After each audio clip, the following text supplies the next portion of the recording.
We're looking at Sydney Shoemaker on personal identity over time, or diachronic identity. And in this first part, we are largely setting up the question and then examining all the different concerns that Shoemaker has. And then part two, we'll go on to look in more detail at his particular response to the problem of personal identity.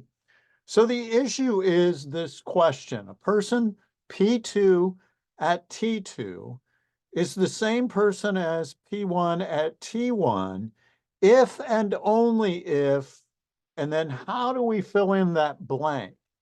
What is it that helps us identify one person at a later time with an earlier person? How do we do this? Now, Shoemaker is a materialist, and he wants to be consistent with his materialism. That's his worldview. And so this is developed in consistency with that worldview. However, he does want to take into consideration a wide variety of concerns, some of which don't seem to have that worldview of materialism. Okay, so a standard answer to the question then would be P2 and P1 have the same brain. As long as you have the same brain, you are the same person. Now, this is called the identity theory. That is the idea that the mind is identical with the brain. There are several people who have taken this approach. One example is David Wiggins. There is certainly some scientific motivation to conceive the mind as nothing over and above the brain and its processes. So it does have some motivation within scientific research, in particular cognitive science. Another philosopher who provides some arguments for this view is Paul Churchland, although ultimately he is not a proponent of the identity theory. So what is some support for the identity theory? Well, primarily, it's a well-confirmed fact that mental states can be altered by physical changes in the brain. Now, we've all experienced this probably personally, and if you haven't more directly, then you certainly have seen it in other people. So, for example, surgeries can correct epilepsy, but they often result in mental changes. We'll talk about that in another set of videos later. Injuries can cause memory loss from a simple concussion, simple, that is, if you're not the one experiencing it, of course. Injuries can also cause problems with personality changes if it's a stroke. Diseases can decrease mental function, something like Alzheimer's. Medication can be a positive thing. It can alleviate hallucinations, for example. Drugs of various kinds can alter moods, again, for good and for bad. So physical changes going on in the brain can alter what's going on in the mind, and it would make sense if these two things are actually just one thing.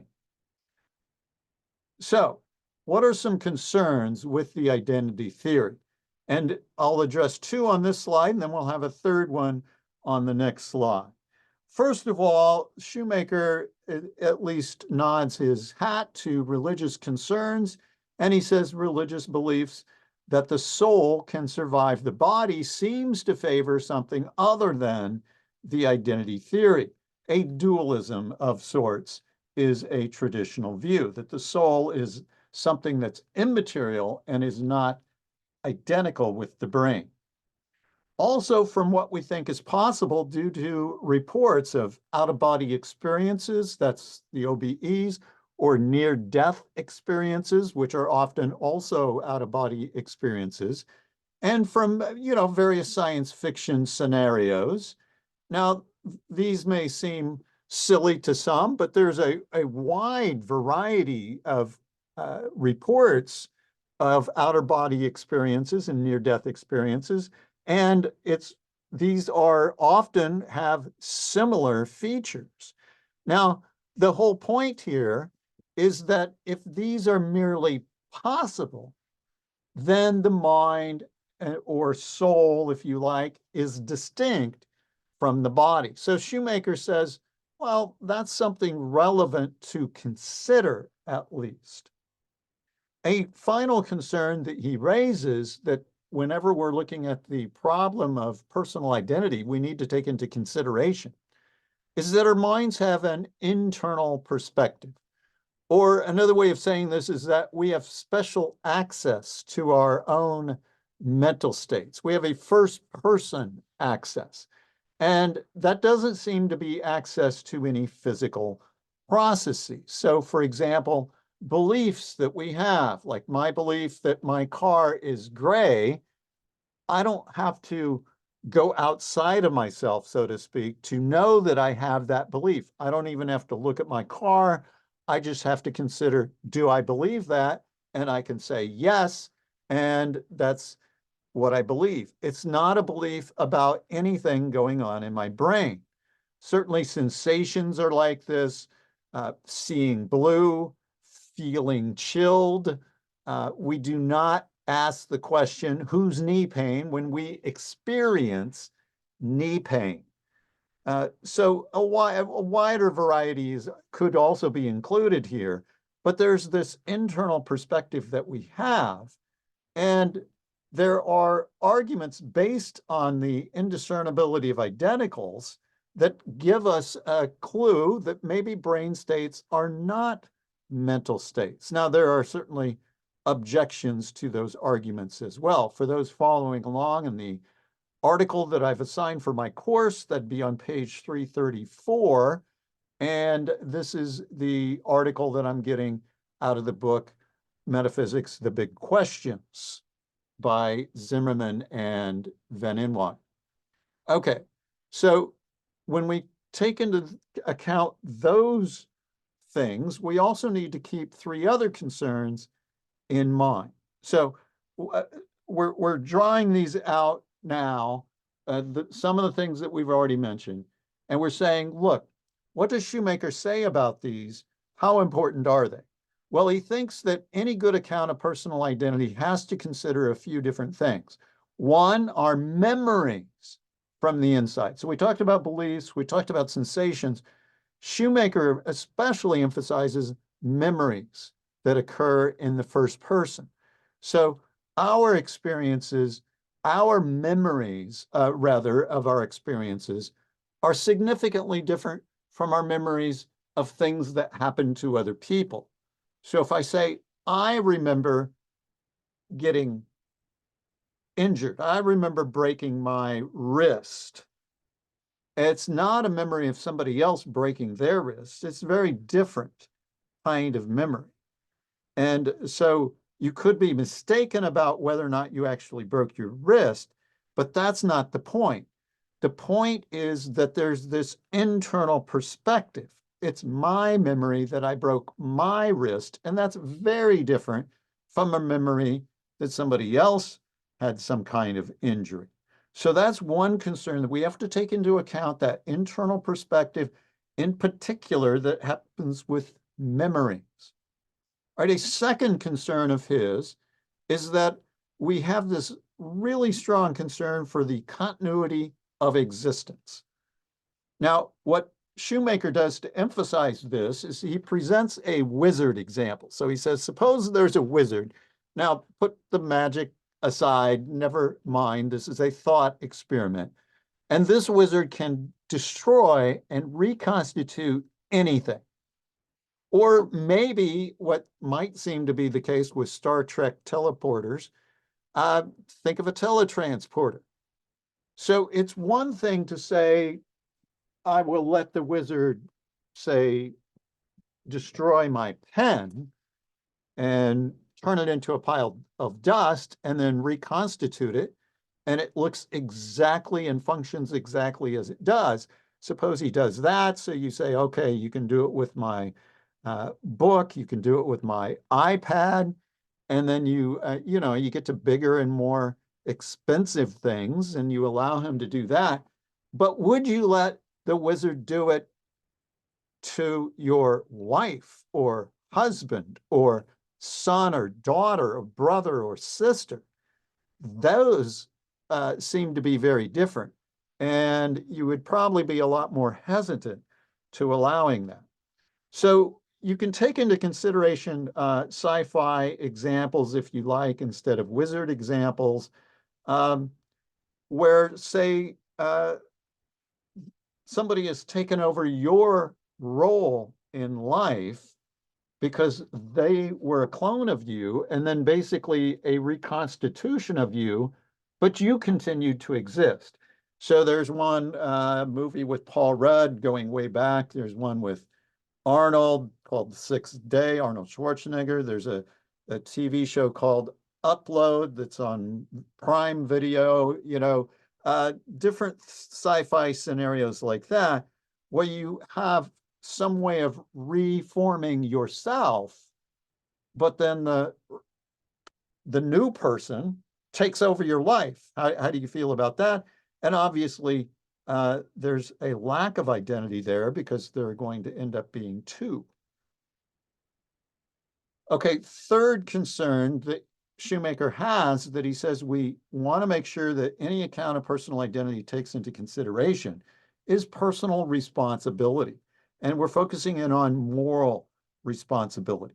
So the question then is, can a person at one time be held accountable for something done in the past? And obviously, it seems that we could say yes, but only if they are, in fact, the same person. But the challenge is, how do we know it's the same person, and what constitutes it being the same person? So any account of personal identity has to address those three issues, Shoemaker says. Now, there are certainly some relevant philosophical principles that need to be taken into consideration when we are filling out our theory. One is that identity is an equivalence relation. That is, it has all three of these, it follows all three of these principles. It is transitive. That is, if A is identical with B and B is identical with C, then we know that A is identical with C. It is symmetrical. So if A is identical with B, we know that B is identical with A, and it is reflexive. A is identical with itself, and that's obviously true of everything. There are also some other principles of identity, including the indiscernibility of identicals. So Leibniz's law, which in logical format can be stated for every x, if x is identical with y, then every property that x has is a property that p has, and every property that y has. Let's do that consequent one more time. Every property that x has is a property that y has, and every property that y has is a property that x has. You could say this, if x and y are identical, then x and y have all properties in common. Now, this does require a bit of clarification. So one thing that Shoemaker says that has caused, he thinks, some people some mistakes is those principles, especially the latter, should not be applied in such a way as to lead to conclusions like David Lewis and Roderick Chisholm do. He says they are mistaken in that strict interpretation, or mistaken interpretation, rather, of the indiscernibility of identicals, because something may persist, yet change parts and change intrinsic properties. So Shoemaker affirms this, and he is like other people who address this issue, like Dean Zimmerman, also would take the same position. So he says, look, if A is identical with B, and we're talking about A being standing and B being sitting, well, they do have the same property, standing at one time and sitting at the other time. So there's no inconsistency there. Now, if we want to speak of person stages, and Shoemaker eventually does want to talk about person stages, then we need to keep in mind that we are speaking about stages of one thing. There's really one thing. And so when Shoemaker talks about person stages, he's not being as strict and saying these are distinct things like David Lewis does. The stages, though, must be connected in a special way and in order to be stages of one thing. Okay, so what is Shoemaker's initial response to the question that we've asked? Well, Shoemaker is very fond of the memory theory of John Locke. However, he does recognize some problems with it. Obviously, he's already mentioned that we need to take into consideration memories in whatever we say about personal identity over time. Now, on Locke's view, personal identity consists in sameness of consciousness. Now, that primarily is going to be tracked by sameness of memories. And Locke, being an empiricist, thinks that if you can track that by sameness of memories, then that's what's important. Then you do have sameness of consciousness. So back to our question, a person P2 at T2 is the same person as P1 at T1, if and only if, and Locke's answer is the person P2 at T2 remembers from the inside an experience that happened to a person P1 at T1. So Shoemaker thinks that Locke is basically right about this, but there is some revision that needs done here so that we are clear, and there are some problems that are going to need to be addressed. So we develop in much greater detail Shoemaker's actual response to this challenging question in part 2.